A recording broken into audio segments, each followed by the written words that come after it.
Amara's young boyfriend, whom she keeps on the side, is having another breakup drama with her. She pushed the divorce agreement in front of me, her tone as if she were instructing an assistant on scheduling. Sign it. We're just putting on a show to calm the child down. I didn't say anything, quietly writing my name one stroke at a time. When I turned to leave, the heavy carved wooden door didn't close properly, and the raucous laughter and conversation spilled out. Tisk, Kian's temper, he's really mastered it. Amara's going to divorce him to calm down her little lover outside, and he just signed without a word. Another voice full of unmasked lightness and mockery followed. Just a wimp. Amara knows exactly how to handle him, making him do whatever she wants.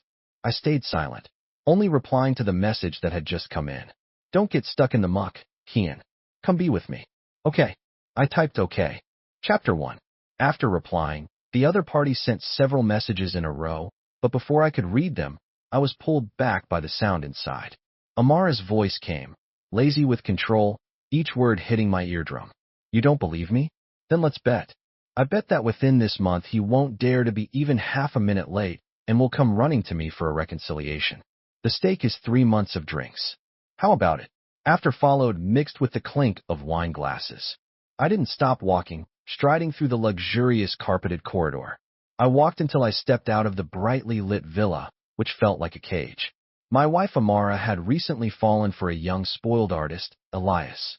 She rented him a high-floor studio with great lighting in the center of the art district, a space worth a fortune, but that young artist was quite proud. Standing in the art kingdom Amara had personally built for him, he said, I refuse to be the one who destroys someone else's family. Amara found his attitude amusing, and so the absurd performances went on. At her birthday party, she was very enthusiastic about taking pictures with me. At that time, I naively thought it was sincere, happy inside. I awkwardly went along. Later, I accidentally saw a group chat tag on her phone, open only to Elias. The second time she humiliated me in public at a company meeting, she baselessly rejected my efforts and plans, letting everyone laugh at me like a fool. Then she turned around and sent the video of my humiliation to Elias. See how annoying he is? Such a fool. This time, she wanted a divorce. I decided to let her have it. The phone in my pocket vibrated silently once, then again. I stopped, took it out. The screen's light cut through the darkness of the winter night. The sender was a contact abbreviated as Serafina. The message was short. Kian, is this for real? I truly believe it.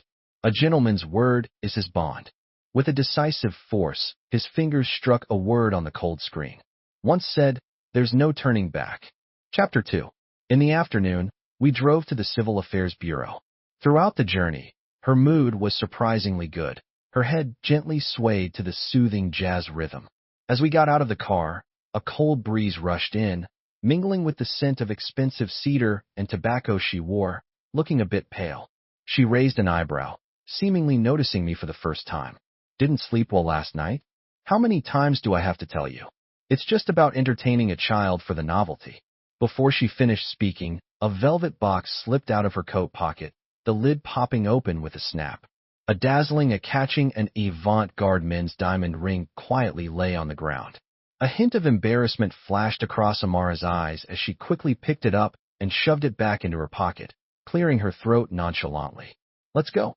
Let's make this quick. I have a lunch meeting. Inside the Civil Affairs Bureau, the process was surprisingly fast. The staff asked in a formal, is this a voluntary divorce? Yes, I nodded. Is the relationship confirmed to be broken? Yes, I nodded again.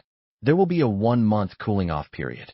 After that, both parties must come in person to finalize the divorce certificate. She handed over the stamped receipt. Amara took it, and before even leaving the service area, immediately pulled out her phone to take a picture. Almost simultaneously, my phone in my pocket buzzed. A familiar WeChat profile picture, Elias. Below the photo, a line of text was glaringly clear. Behave. Want to see what a divorce certificate looks like? Tonight, I'll keep it for you. My fingertips were cold, and without hesitation, I deleted the conversation. The next second, a new message popped up from Serafina. On the 3rd of next month, the Concorde flight from Toronto to London is reserved, followed by Don't be sad. I'll be waiting for you in Toronto. Later that night, I dreamed of Amara. She was a young girl then, with neatly cut short hair and eager eyes. Kian, how did your hands get so beautiful? You write well, and you must play the piano well too. That expensive Steinway was nothing but background music for her. At a cocktail party, what is the KU family? From now on, everyone will have to look at our faces. Her vows were loud, but in the end, he swallowed the last valuable asset of the KU family through marriage. I used to think that was love. We had been childhood sweethearts, inseparable, until the fire that destroyed the old KU family mansion, leaving me with nothing overnight. Amara Lin from the Lin family took on the responsibility of looking after me, the orphan. In those days, drowning in despair, she frequently appeared in my hospital room. She helped me with rehabilitation, sat with me as I pored over financial reports, and defended me against sharp words in board meetings. Those who hinted that I was a useless man, surviving off a woman, would always disappear the next day in a disgraceful manner. Marriage seemed to be the only way out of those suffocating years, the inevitable result of more than 20 years of dependence. The day I finally earned my MBA and took over the struggling KU family business, she rushed into the study, chin slightly up. Mr. KU, congratulations on your graduation. Want to go get a certificate? This way it's more official. That day, we became legally married. After losing my closest relatives, I firmly believed that family was the only wealth, and Amara was my only family. My life centered around family, and I did my best to take care of her daily needs. In my dreams, it was her warm fingertips as she put the ring on my finger. She held my chin, her voice. Kian, this is what I wanted.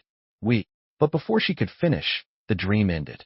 Waking up, all I saw was impenetrable darkness, heavy and suffocating on my chest. My phone on the pillow suddenly vibrated, its soft glow piercing the darkness. A video MMS from an unknown number. I opened it. The image swayed. It was Elias's youthful, arrogant face, bare-chested, lying in a messy, pristine white bed. The camera slowly panned downward. On the sheet she lay there, exhausted from several sleepless days and nights. My stomach churned in a panic. My fingertips touched the screen and a deep, penetrating voice echoed. Kian. I froze as if stung. In the darkness, the only light source clearly illuminated the caller ID, Serafina. Chapter 3. Serafina was once a fellow patient on the other side of a cold screen during my darkest days. By chance, I joined an anonymous trauma support forum, and the system randomly assigned me a long-term support partner, Silent Echo. The avatar was an abstract painting. For nearly 2 years, I firmly believed that the person on the other side was a young man struggling with anxiety. At first, he was as indifferent as a stubborn rock, giving no response to any of my shares. But there was a subtle sense of salvation between kindred souls. I sent daily fragments persistently, from cold words to environmental recordings, as though casting a message in a bottle into the deep sea. Finally, one day, I started receiving brief replies. Thank you. Then we were able to have a few exchanges. Over time, a near brotherly rapport had formed. So when she first initiated a voice call, hearing that clear, forceful female voice nearly made me drop my phone in shock. Hi. I'm so sorry. I always thought you were a guy. Her voice was dry. I'm not disturbing you. Serafina's voice was calm. It's 3 p.m. in Toronto now. After that, a strange sense of boundaries made me instinctively pull away. It wasn't until nearly a month later that I returned to the forum.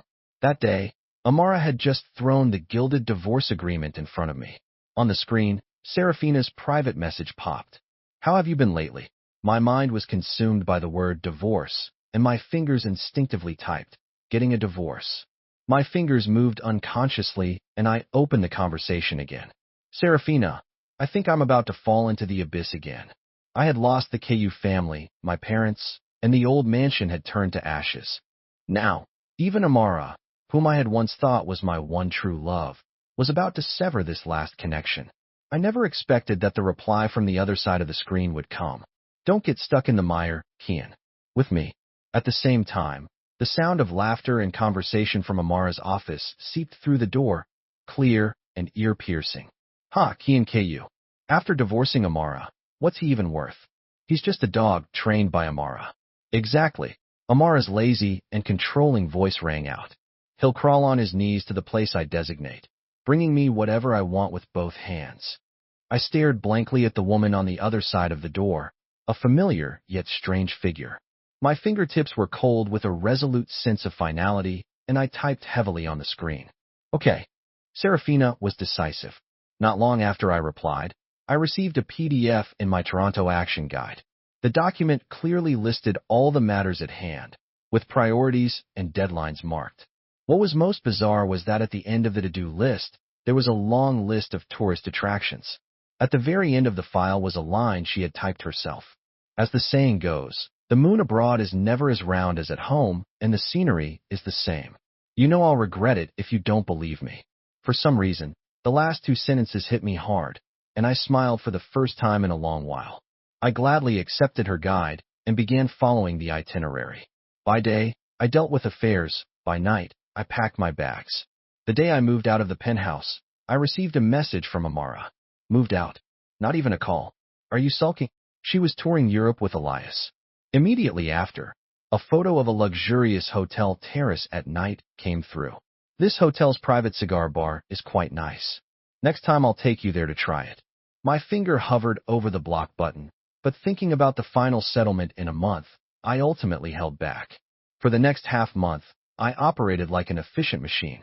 I dealt with non-core assets that could be quickly liquidated.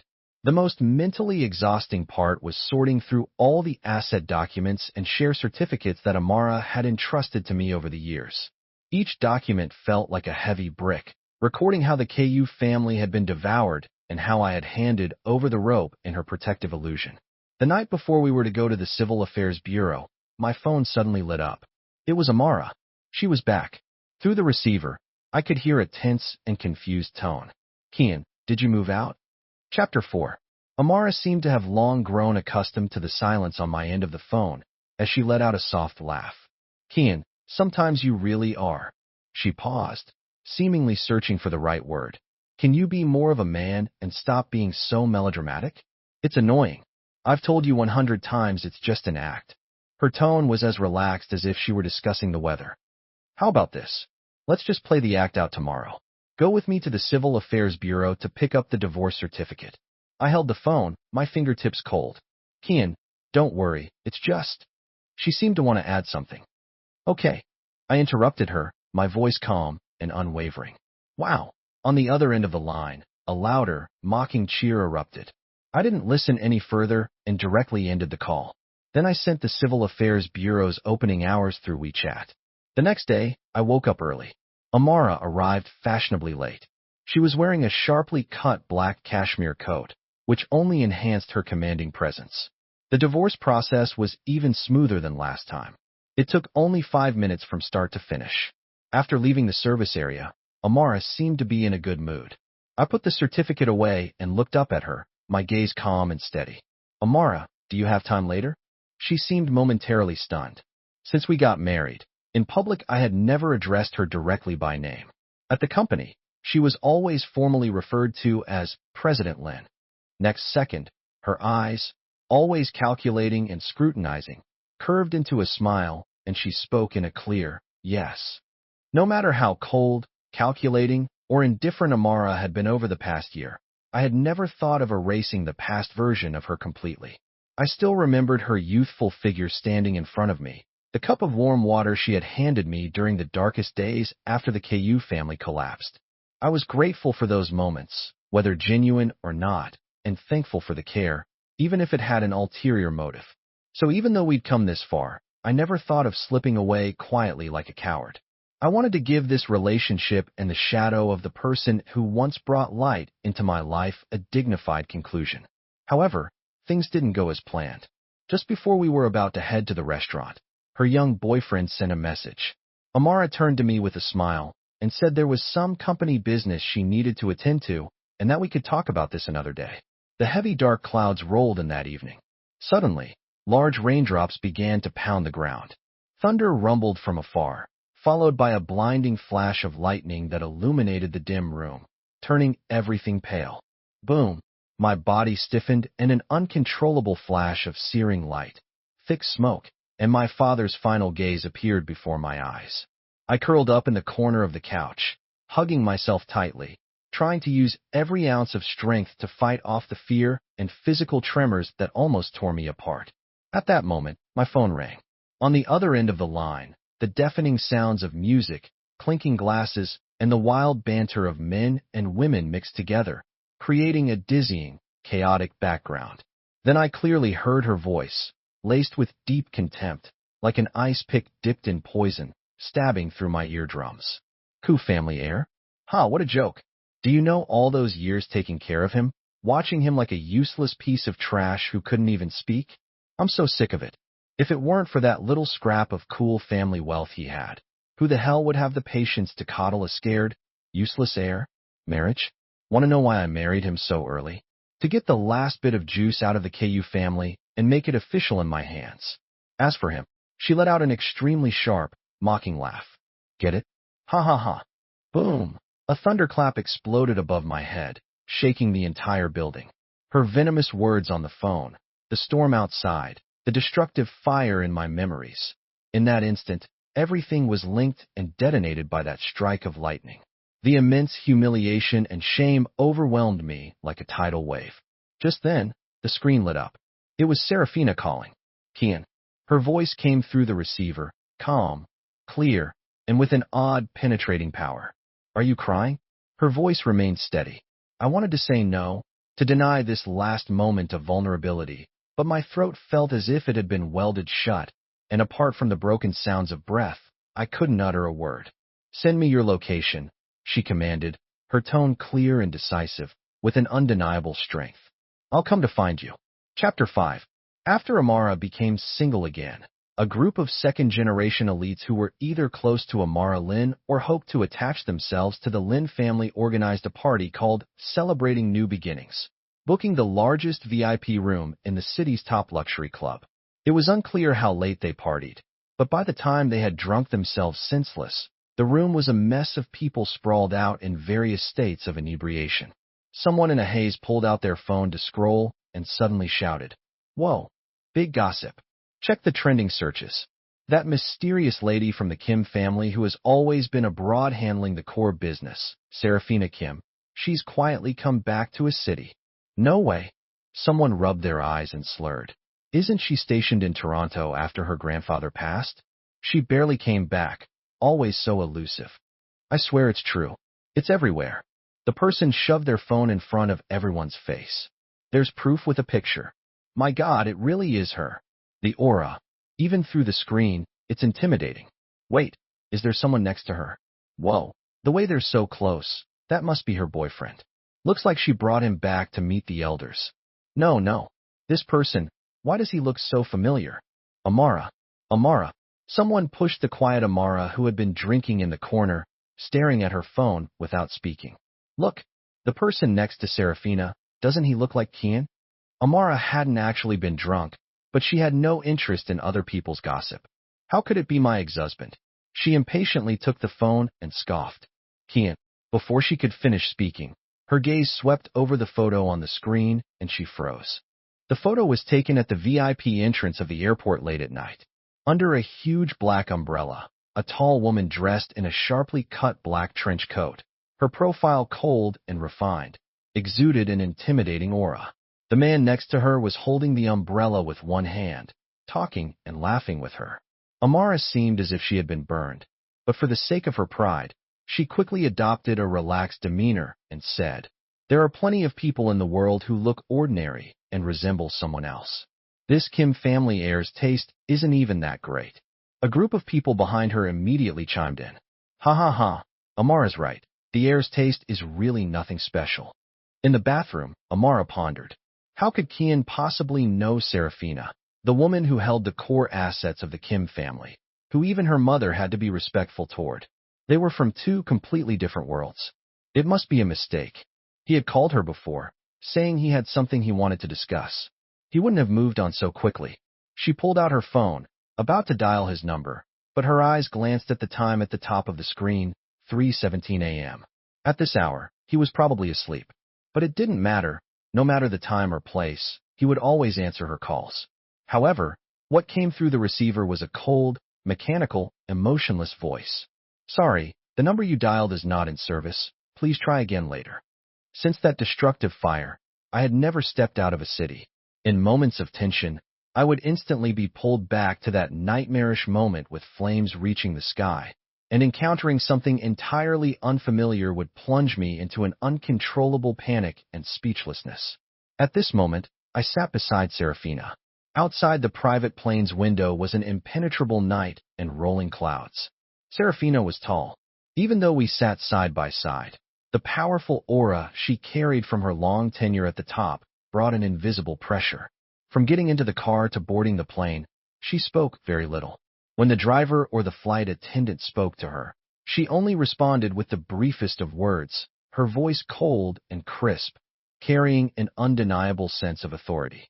Her identity was clearly extraordinary.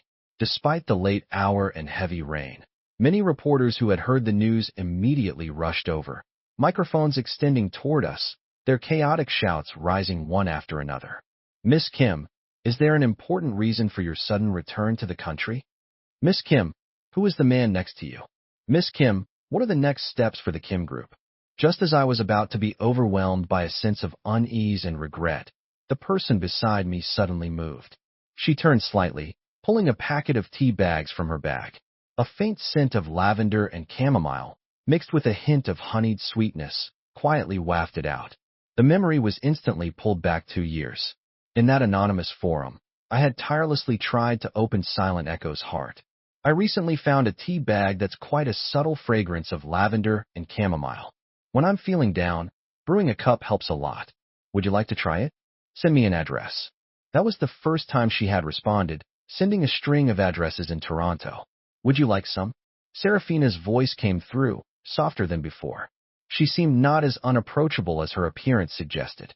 Before I could nod or speak, she naturally picked up a tea bag with her slender fingers, placed it in a cup, and handed it to me.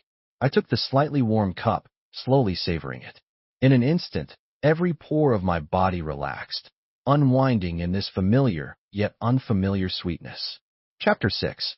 I really ended up staying in Toronto, a completely unfamiliar city. Serafina had settled me into a penthouse apartment by the Seine, but she seemed to be incredibly busy, and the large apartment often felt empty with only me inside.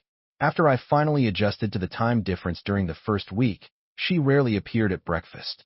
One morning, she elegantly cut into her fried eggs. Then suddenly, Kian, what do you want to do next? Her question caught me off guard. Amara had never allowed me to take any significant role in the company. You get nervous and go silent. You'll mess things up, she had once advised me with a tone that felt more like charity than concern. Good. Just do some minor work at your own company, or go to the club and play golf. Who cares about the small stuff? But now, Serafina looked at me calmly. Your English needs to be built from the ground up, and that will take time. But the Chinese community in Toronto is very active, and there are plenty of opportunities. I believe this won't be difficult for someone like you. Without thinking, I tightened my hand resting on my lap, my knuckles turning slightly white. I do that. After so many rejections, I had become a bit unsure of myself. Serafina raised an eyebrow slightly and smiled faintly. It's never too late to learn a language. Believe in yourself. Then, while learning English, I began working as a basic employee in Serafina's company, handling clients from the Chinese market. Learning and working, the sense of fulfillment and joy, pure and long forgotten, filled my heart like warm spring water. This happiness was so real that I couldn't help but want to share it with the few friends I still kept in contact with. Excited, I logged back into my long-forgotten WeChat account. However, the message notification sound instantly exploded like popcorn popping, going off frantically. The screen was flooded with countless messages, nearly freezing the app. The top few were from an acquaintance, a fringe figure from Amara's circle. Kian, where have you gone? Amara's been searching for you like crazy. She even called me. Reply quickly. Amara seems really angry. Amara was looking for me. When Serafina took me away that night, I had been in such a terrible state, nearly on the verge of collapse, so I entrusted all the follow-up matters concerning Amara and the marriage to Serafina's people. As for my phone number and social media accounts, I had canceled the old number and had Serafina set up a new one for me with encrypted contact details. At that moment, A voice call request suddenly popped up with an unbearable ringtone. My finger was about to hit the delete button, but I accidentally answered. The next second, Amara's voice, full of suppressed fury, almost screamed into my ear, vibrating through my eardrum. Kian, what the hell are you doing? Where the hell have you been? Do you still want to attend next week's gala? Do you still want the anniversary gift? Amara, I spoke calmly, unexpectedly so. We're divorced. There was a sudden silence on the other end of the line, as if she hadn't expected me to interrupt her so directly. Without a second thought, I ended the call. Less than a second after the screen went dark, the notification sound exploded again. Kian, I've told you 100 times that was just an act. Are you so stupid you can't understand? What's your new number? Send it to me now. Add me back on WeChat. Do you want to remarry me or not? Huh. One message after another with her usual commanding tone and unquestionable authority. This time I didn't hesitate at all.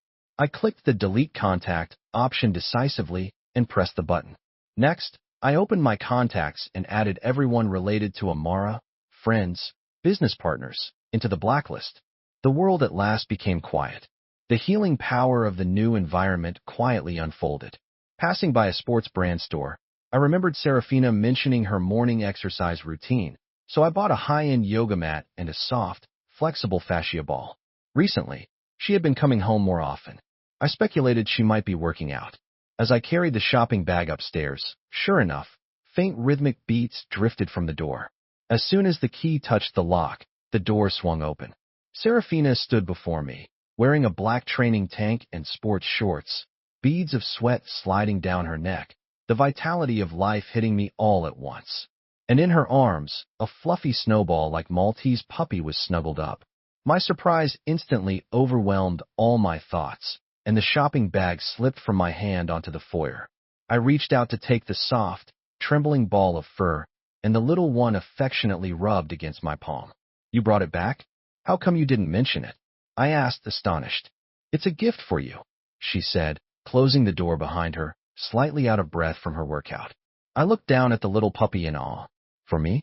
Amara had always been allergic to animal fur, and pets were a no-go in our home. I thought I would never have a dog again in my lifetime. My heart burst open with joy. I was finally going to have my own little dog here. This is for you, Serafina said hurriedly, bending down to pick up the yoga mat and fascia ball and handing them to me. I thought you could use them. She casually placed the items on the counter, her eyes still smiling as she watched me and the puppy. I hugged the warm little comfort and sank into the sofa. A golden retriever from my childhood had been similarly pressed into my arms, a birthday gift carefully chosen by my father, once a symbol of a carefree life.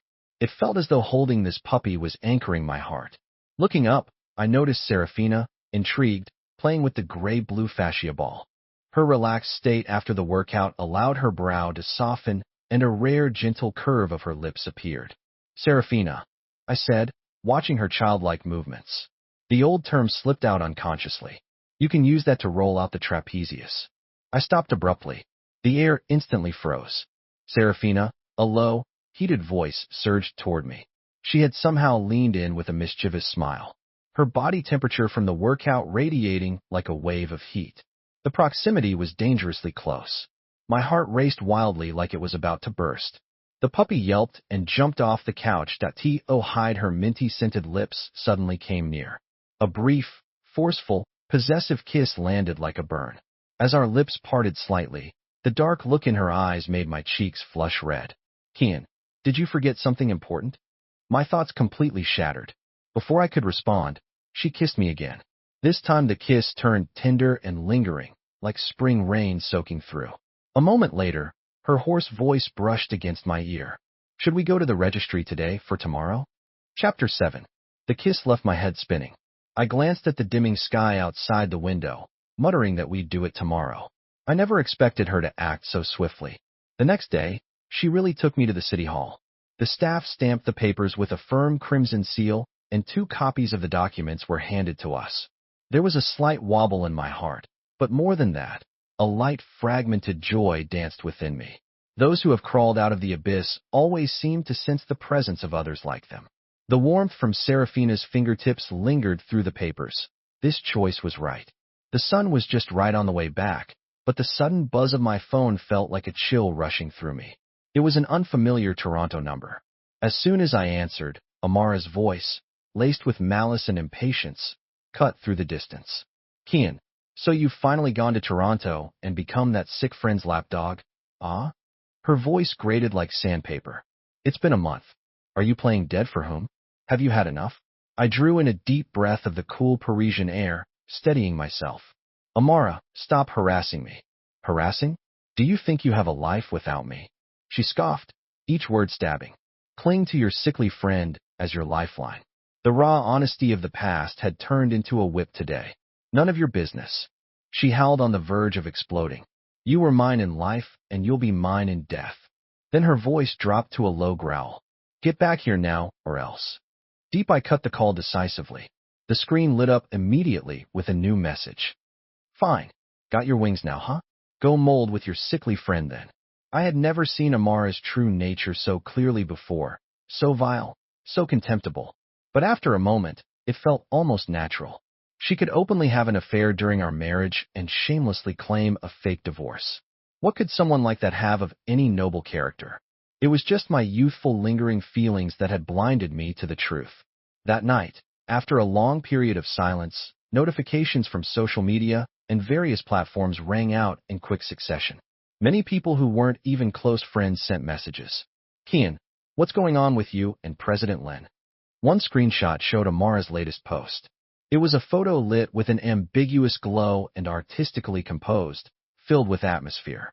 In the photo, Amara and the young artist Elias were intimately wrapped around each other, with their poses suggesting closeness. The caption was just a heart emoji. It was almost a public declaration of her relationship with Elias. I couldn't be bothered to explain anything to these onlookers. I simply posted a direct, no-frills picture of our divorce certificate cover. No caption. Soon my university friends group became very active. Whoa, Kian, you finally saw the light. Let's celebrate. We all knew Amara was trouble. When did that bunch of her friends ever respect you? Exactly. She's a mental manipulator, always bringing up your PTSD, making you so tense you couldn't even speak at social events. Totally. You could be having a good time with us, but the moment she shows up or calls, you freeze up like you've been hit with a puncture. It turns out all the signs had been obvious for a long time. I just chose to turn a blind eye back then. Later that evening, Serafina returned to the apartment with her assistant following closely behind, pushing two small, exquisite Rimowa suitcases. Pack your things. We need to go back to the country, she calmly announced. I didn't immediately process her words. Notarization for the marriage paperwork needs to be done back home, she continued. And also, I want to take you to meet my grandmother and some important family members, so you can formally meet them. I almost instinctively, the question so soon, so formal, almost slipped out of my mouth. As my friends had said, Amara never brought me to any core family gatherings, let alone allowing her influential family members to formally meet me. Kian, her gaze was focused and gentle, her voice low and clear, carrying an undeniable strength. Kian, you're the most important person to me. Of course I want to introduce you to my family and friends. A strange warm wave crashed into my chest, and even my fingertips tingled. So this was the power that came with a healthy, mutually respectful relationship. Serafina said she needed to handle some important business matters in a city first, so the first stop of our return to the country was set for a city. Serafina's approach was very low-key. She naturally took my hand, our fingers entwined. Surrounded by her assistant and bodyguards, we walked steadily toward the VIP passage. During this time, through both intentional and unintentional learning, I had come to understand who Serafina truly was. The bitter Kim family inheritance dispute from over a decade ago had far-reaching consequences and influence, much beyond a typical family feud. Business headlines had tracked the events for months, and its thrilling, unpredictable twists felt like something out of a business thriller. Back then, everyone thought that with the Kim family patriarch gravely ill and several uncles eyeing the position, the final victor would be one of the experienced old ministers or elders. No one expected the one to ultimately take the helm would be a young woman freshly graduated from an elite overseas business school, Serafina. Even more shocking was that just a few years after taking over, She had expanded the Kim family's business empire to unprecedented heights. I had of course heard her name and some of her accomplishments, but back then I was too young, and by the time she shifted her focus abroad, I had lost track of her. She switched into a more businesslike outfit and went straight to the core office of the Kim family in a city to handle official matters. Meanwhile, I continued my English studies at the hotel and familiarized myself with the lower-level operations of Serafina's company, preparing myself for future work there. By late evening, as I was finishing up my studies, my phone buzzed with a message from Serafina. I had some clothes sent for you to choose from. Time is tight, so they roughly measured your size. They should fit. Tomorrow I'll take you to meet some important family friends. Don't be nervous. My heart skipped a beat and then raced ahead. Serafina's mention of a few sets was an understatement. When I returned to the suite's living room, I almost thought I had entered a luxury showroom. With the stylist's help, I tried on set after set, adjusting, pairing, and perfecting. In the mirror, the features once criticized by Amara as lackluster and lacking presence now exuded a calm, restrained elegance thanks to the right cut and thoughtful styling. After several rounds of selection, we almost went into the early hours of the morning. In the end, I settled on a navy blue wool blend suit, clean and sharp, yet still elegant and dignified, subtle but not insignificant. It wasn't until I made the final decision that I realized Serafina hadn't returned the entire evening. Having not set foot in a city for 10 years, she was now personally overseeing things at the core office, which I could only imagine was keeping her incredibly busy. By the following evening, I had changed into the suit and the stylist had done a simple hairstyle and a light touch-up on my complexion. Looking at myself in the mirror, I found the reflection almost unfamiliar. I was no longer the shadow of someone clinging to Amara's aura, purposefully ignored by her. Just as I finished preparing, Serafina's message arrived at the perfect moment. The driver is waiting for you at the door. Short and to the point. Chapter 8. In the evening, the scent of osmanthus filled the air. The car drove into a narrow alley and stopped in front of an intricately carved iron gate overgrown with vines. This was Serafina's grandmother's old, elegant home, where a family banquet was being held tonight. Just as I was about to get out of the car, my phone rang. The unfamiliar number displayed Amara's contact. I hung up immediately. She called again. I hung up again, and then decisively added her to my blacklist. The car came to a stop in front of the main building in the courtyard. As I opened the car door, the aroma of food and the sound of laughter reached me. However, the moment I stepped onto the stone path, the familiar figure in the shadows of the side corridor caught my eye. Amara. She was dressed in a striking rose-red dress, agitatedly dialing a number she couldn't reach. I ignored her and walked straight toward the main hall's entrance. Suddenly, she snapped her head up, her expression freezing into shock and anger. She straightened her back, her high heels stomping loudly, blocking my way. Her eyes were slightly red, and her voice became sharp. Kian, what are you doing here? Didn't you say you were cutting ties with me? Her voice dripped with sarcasm. Oh, heard about the party and decided to show up, ah? Nice try. She extended her hand, adopting a condescending stance. Fine, fine. It's important to make a good impression. Hold my arm. Let's go in looking presentable. I'll smooth things over with my mom and sister for you. The absurdity of it hit me all at once. I took a deep breath, completely ignoring her, and stepped aside to bypass her. She froze, then hurriedly caught up and grabbed my arm, lowering her voice to warn me. Stop right there. Are you deaf? Today it's all close family and friends, and the company's big clients are here. Show some manners. Go in, keep quiet and smile. Don't embarrass yourself. She tried to forcefully loop her arm around mine. Come on, hold my arm, let others see. I abruptly stopped and turned around, my gaze as cold as ice. Amara, I'm not here to find you. She flared up like she had been struck. Huh, not here to find me? What's with the high horse? Without me, you'd never be here. Before she could finish, the grand door to the hall opened. Warm yellow light spilled out. Inside, the atmosphere was classic and cozy, with the family banquet in full swing. The focus of attention wasn't the kindly Kim matriarch at the main seat, nor was it her modest mother and competent older sister sitting at the lower places. The center of attention was Serafina Kim, casually standing by the main seat sofa. She wore a cream-colored cashmere sweater and a black pencil skirt, her hair tied loosely in a bun. She was talking to two elderly ladies, the posture relaxed yet commanding, effortlessly drawing all eyes to her. The elderly lady's gazes often shifted to her, full of trust. "Look," Amara's voice was thick with bitterness, yanking on my arm. "That's the boss of our company's main client, Serafina, the pillar of the Kim family. What are you spacing out for? Go inside. Wait for her." "Kian." Serafina's voice wasn't loud, but it pierced the space, clear and resonant. Her gaze naturally turned toward the entrance. The conversation in the hall came to an abrupt halt.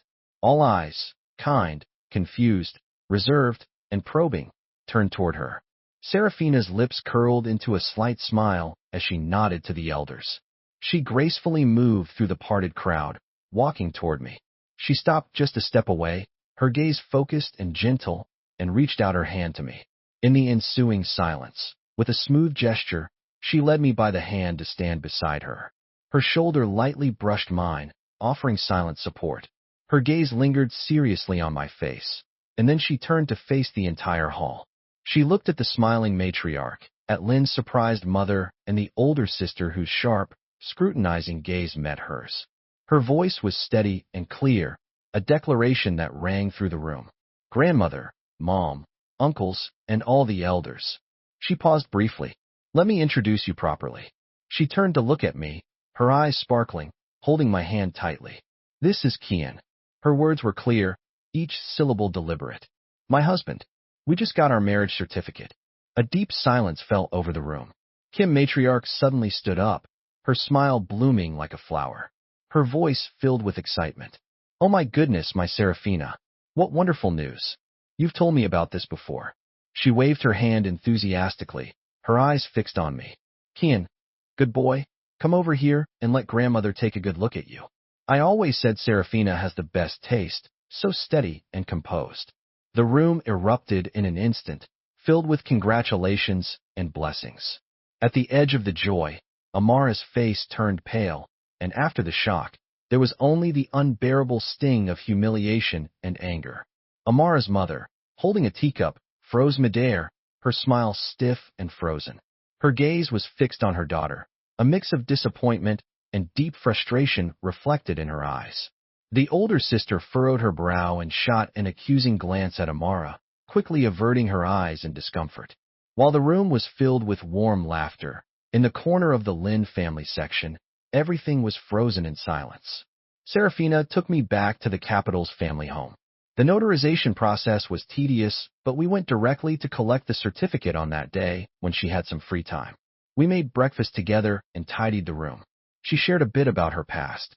Her parents had passed away early, and her younger brother had tragically fallen to his death at the age of 8. The only relatives left were those who remained distant and polite.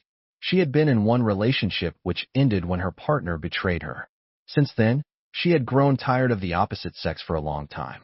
It was only by chance that she had joined the support group where our story began, partly because my profile picture resembled her late brother. Half a month after we registered our marriage, I still hadn't initiated anything with her. Was it because I didn't know how to begin? Or because we hadn't spent enough time together? Nights together in bed, the atmosphere subtly changed. She tried to get closer, but there was a hesitation in her movements. I thought, is her restraint intentional? But when her kiss came, it was filled with warmth and urgency, genuine and undeniable.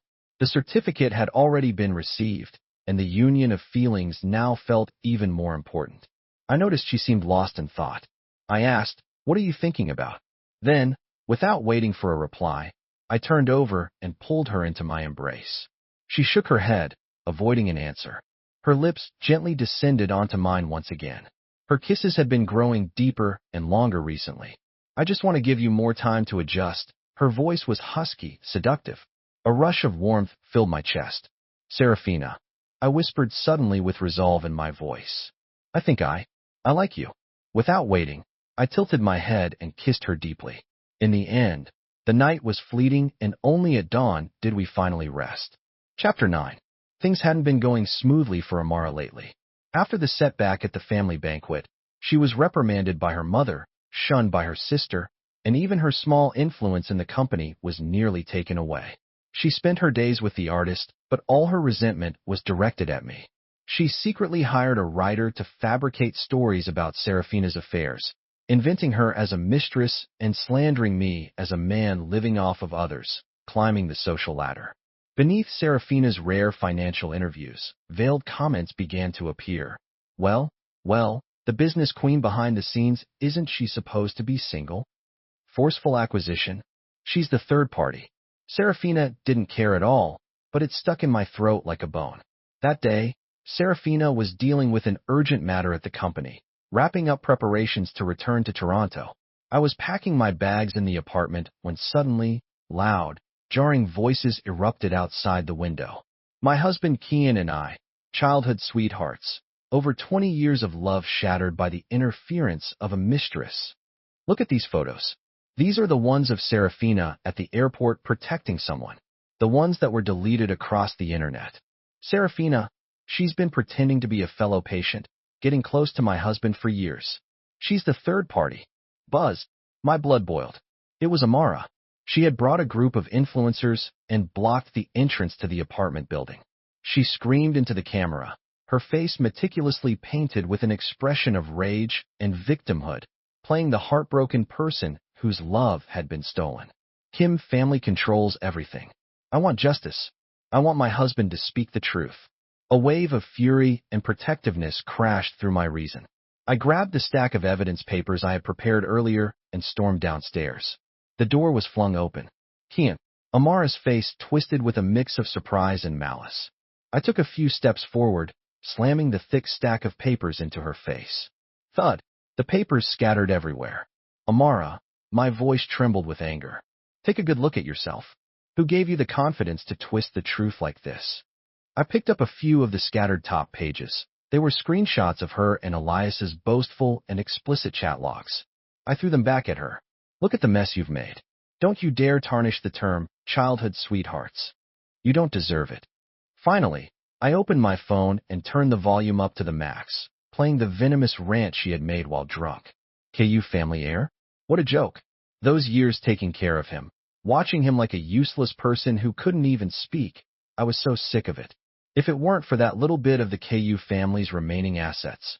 Amara's face drained of color, the facade of affection completely crumbling, leaving only terror and disgrace. Turn it off. Turn it off, she screamed, rushing to snatch the phone from my hand. Serafina's security arrived promptly, dispersing the crowd and removing the live stream content from the internet. However, the storm she stirred up didn't die down. What truly spread were the smug messages Elias had sent, the screenshots of Amara lavishly spending money on him, the belittling and mocking me. Elias's image as an artist quickly crumbled. He had fabricated his background, lived in the mansion bought by the Lin family, wore trendy clothes gifted by them, and used his persona as a single rich heir to flirt with other wealthy young women. Serafina had never targeted the Lin family's business directly before, but Amara had crossed her line. She had publicly slandered her and hurt the people Serafina cared about. Serafina didn't need to take direct action. Kim's legal and PR departments jointly released a meticulously worded, well-supported, Kim's core group and all affiliated enterprises are immediately terminating all partnerships with Amara and any companies or projects under her name. At the same time, we reserve the right to pursue legal actions for defamation and infringement of reputation. This statement was a fatal blow to Amara's business career. Not long after, Amara's mother called. Her voice was tired and pleading. Kian, we didn't raise her well. For the sake of all these years of friendship and... I interrupted calmly, with a tone of distance. The Lin family helped my family during our hardest times after my parents passed. I remember that kindness, but...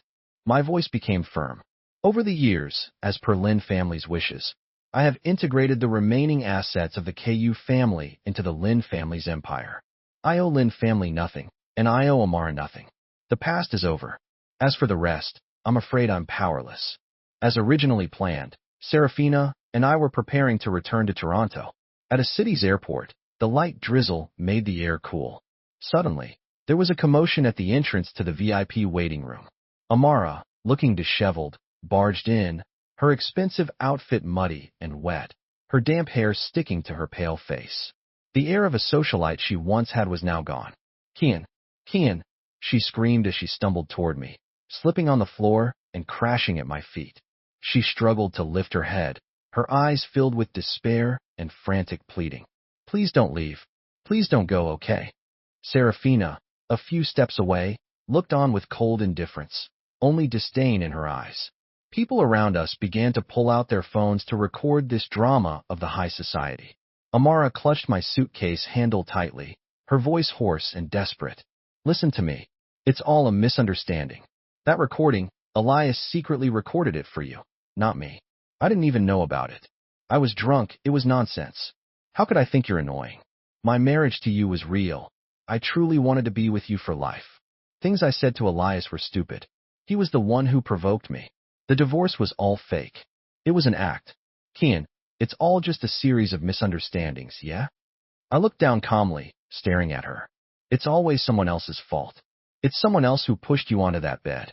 All those words that belittled me, humiliated me, treating me like a burden and a joke. Those were only said by you when you were possessed by something dark.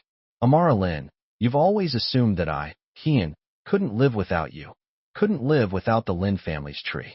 That's why you thought you could trample on me, mock my weakness, and suppress my self-worth. It became the only way for you to feel superior in your miserable life, didn't it? The Lynn family was ruled by her competent older sister. Amara, she was nothing but a peripheral figure in the family, a squanderer of wealth, a spoiled second-generation heir. Her only achievement in life was probably having taken in and controlled the broken and helpless version of me. Let go, Amara. My voice was tired, resolute. For the sake of that bit of sentiment that's long been wasted, don't make the ending too ugly. The hand gripping the suitcase handle trembled violently as if burned, and she let go with a defeated sigh. I pulled my suitcase and turned away without hesitation. Behind me, Amara's heartbreaking wails were soon swallowed up by the airport's announcements and the hurried footsteps all around. Chapter 10. After that, I didn't see Amara for a long, long time. I didn't intentionally seek out news about her either, but occasionally through some of my close friends who still had their ears to the ground in the domestic scene, I would hear a few scattered details about her and Elias. Elias's true nature was fully exposed, causing quite a stir. The few rich heirs he had been dating and deceiving both emotionally and financially demanded that he pay back the money. As for Amara, her situation was said to have become even more pitiful. Due to her foolish actions, she had dragged down her parents' business interests, and the Lynn family had completely abandoned her. All her credit cards were frozen, and all her vehicles, jewelry, and anything valuable were confiscated. She was kicked out of the Lynn family's mansion and truly became a penniless fallen heiress. The Lynn family demanded that she fend for herself. There were rumors that the once lavishly spending second daughter of the Lynn family now hesitated for a long time when buying a bottle of wine at the supermarket. She had to budget carefully, renting cheap housing and buying only the most affordable things. Meanwhile, my own work was progressing unusually smoothly. Thanks to my expertise, I started from the very bottom of the company. I tried every entry-level job, and gradually I was entrusted with leading small projects. My English improved as well, and daily communication was no longer a problem. During my first spring festival in Toronto, Serafina didn't take me to the traditional Chinese gathering spots, but instead arranged a special trip to Provence. Provence in winter had shed the purple romance of lavender, yet it revealed a vast wild beauty all its own. We rode horses, galloping across the expansive plains, facing the biting but refreshing wind. At night, we stayed in an ancient stone farmhouse. The fire crackled in the hearth, warm and peaceful. Wrapped in thick wool blankets, we sat on the terrace, gazing up at the brilliant stars above. Every star here, Serafina's voice sounded especially deep and soft in the quiet of the night, has once lit the path of those who loved us, and it will eventually light our way forward. I leaned against her shoulder, feeling the rare tranquility and warmth. Serafina had a younger brother. He was 10 years younger than her, and his name was Samuel. He always liked to say he was a little prince sent from another planet, tasked with bringing happiness to his sister and protecting her. But fate seemed especially harsh on this little prince. He lost both parents at a young age. When he was 8, he begged his older sister Serafina to make him tea. Serafina said, Adults drink tea, little kids can only drink water. Unfortunately, shortly after, Serafina was besieged by a group of ruthless uncles who plotted against her, leaving her exhausted from the endless scheming. One day, Serafina lost her brother forever and was left without any family. That cup of tea was never shared with him. Many years later, on that anonymous trauma support forum, an account with a profile picture eerily resembling her late brother sent a friend request. The applicant was named, "The boat has sailed beyond 1,000 peaks. Hello, may I add you as a friend? I'd like to chat. The weather's nice today. Hope you're feeling good too. Another day has passed, but I still hope to get through as your friend." Serafina later told me that back then, she found the account, "The boat has sailed beyond 1,000 peaks, too noisy, like an ever-energetic little son," but the persistent friend request from "The boat has sailed beyond 1,000 peaks" was like a stone dropped into still waters. Okay, the other person had agreed to add her as a friend. She watched as the stranger, day after day, happily shared the little details of their life.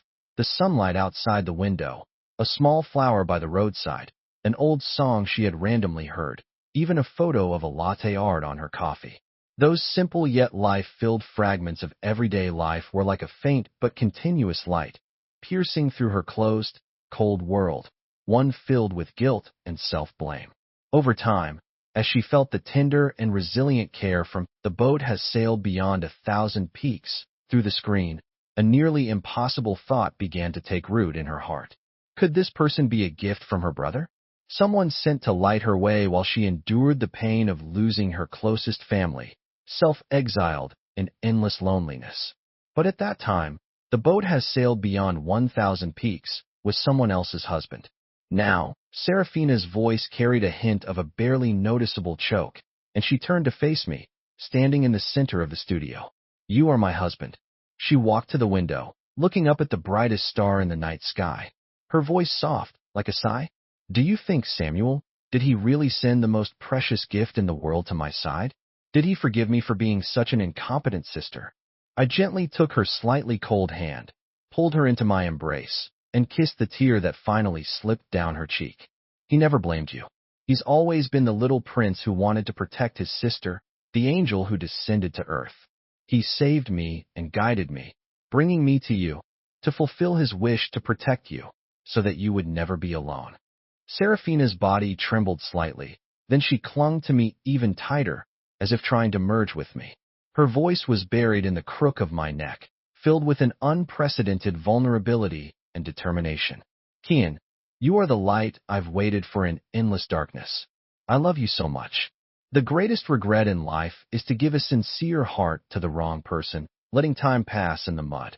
The greatest blessing in life is to still meet the person who knows how to cherish and light each other's way after all the scars." We held each other tightly, and the starlight outside the window gently fell. It was as if the forever 8-year-old little prince was sitting on the moon, smiling reassuringly at his beloved sister.